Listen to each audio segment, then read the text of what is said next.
So the next thing I want to talk about is deferred lighting a little bit. Now, deferred lighting in this scene, you're actually seeing about 20 or 30 dynamic lights in deferred lights in each room.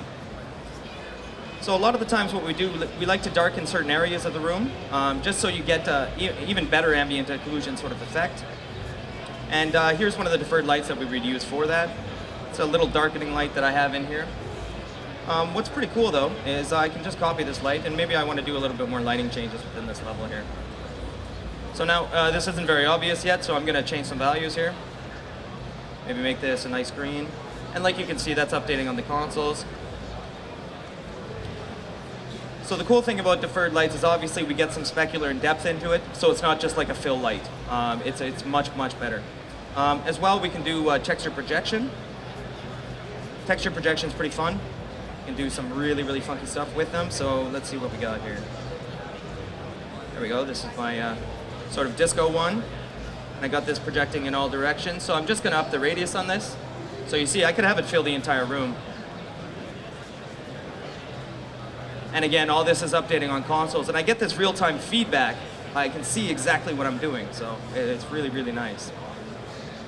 So maybe I don't like that texture, maybe I want something, actually.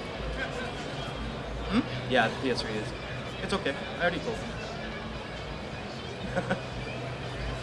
All right, so like you can see, this is my disco light, so I'm have some fun with it. But there's very real applications for this. I just show a little fun example of texture projection.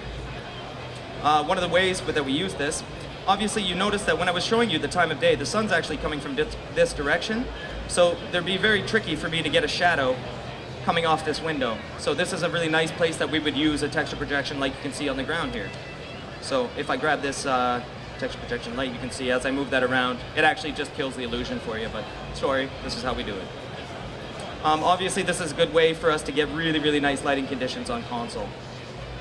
Further to that, as well with the deferred lights, we use image-based lighting.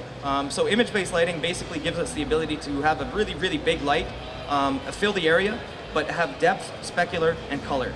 And this, we actually use a cube map, and that applies to everything in the scene. This is a darkening light, but I just want to change the texture here to something a little more bright or obvious.